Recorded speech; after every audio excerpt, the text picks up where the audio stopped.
Hi guys, welcome to my channel. Today I want to try this L'Oreal Infallible Pro Matte Foundation. It's a drugstore foundation. Okay, so if you've been following my channel, you know I've been in the hunt for a good drugstore foundation. I was more inclined to the Wet n Wild Photo Focus one, but it didn't work out. I couldn't find my shade. Gabby has recommended this to me and I decided to give this one a try. And I did find it in my shade, so I'm really excited because I've had so many issues finding the right shade on a drugstore version. I'm going to start applying it. I'm gonna apply it with a brush because I don't want to ruin my eye makeup, and this one is good for this. This is the Sigma 3D HD Kabuki brush. Okay, I'm not gonna lie, when I applied it on my skin I thought it was gonna be more moussey, but it's liquid. It says it's a medium coverage, but it covers pretty well. You guys know I have like a lot of acne and dark spots, so I like squishing the product into my face. That way I don't have to buy a pump or put it in my hand or anything.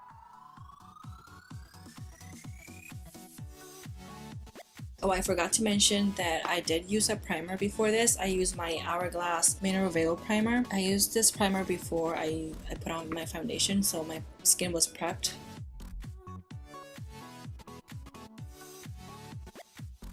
I feel like I did use a lot, but it's not looking cakey or anything. I might need a little bit more coverage in this area, so I'm just gonna dot it right on top of it and blend it, of course. Although that worked out very well. It covered the blemish and it still doesn't look cakey or it doesn't look patchy. Me likey. This doesn't seem like a drugstore foundation. So I feel like the coverage was awesome. This is 2 layers though. It looks very natural. It doesn't look or feel heavy, not even cakey. It is drying into a matte formula, but it's not matte, like completely flat matte, and I like that. So this foundation has 1 ounce of product, and I feel like even high-end foundations have this amount of product, so that is cool. It claims to be a 24-hour foundation and also oil control. I can't say that now because it's the first time I try it, but I will obviously keep you guys posted. I am liking it. It doesn't feel sticky. It might not be transferable, so that's good. Compared to my Estee Lauder Double Wear, it doesn't feel heavy, but sometimes when you put in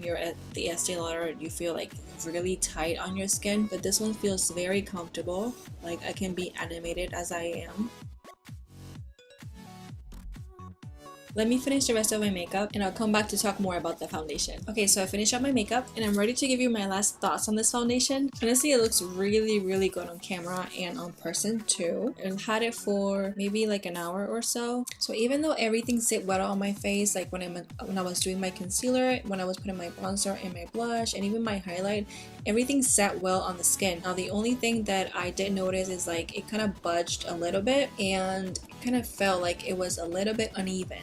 So that was my thought. I don't know if it's because I'm used to the Estee Lauder Double Wear, because the Estee Lauder Double Wear doesn't budge at all. I feel like this one will budge eventually. I don't feel like it's gonna transfer, so that's a good thing too. This is all just first impressions. Honestly, it's not a review because it's the first time I used it. I don't know if it will last 24 hours like it claims to. Now I have to be fair, for being a drugstore foundation and for the price, this is a great foundation. I loved it. I'm really excited that I found my shade on the drugstore foundation, and I don't know if you guys know how I look for my shade or my match. There's this website called foundation.com, and I'm gonna write it down below here so that you guys know. On this website, you're gonna put the foundation and the shade that you are on this foundation, and then it will create like a search and it will tell you all the foundations on where you're a match on, and that's how I found my shade on this foundation. Most of the times what I do is like I Google the foundation that I'm looking for or that I want to buy, and I look for swatches on Google. Then I start like the process of elimination. I will eliminate all the pink shades or that have the pink undertone because I know I'm a yellow undertone, and then I'll eliminate all the light shades and all the dark shades and just stay in the middle. That's how I find my right shade on foundations. Now for drugstore foundations, it's a little bit tricky because most of them doesn't have like a description of the undertone or if it's a medium or not. Now I went to foundation.com and this one came up, the Caramel Beige 108, and it was spot on. So I know that this website does work. Now honestly, if you're trying to look for a drugstore foundation and you're in between 2 shades, I would recommend to go to Ulta just because you can return it if it's not your right shade. Anyways, I am glad I found this foundation, and I'm going going to keep using it, and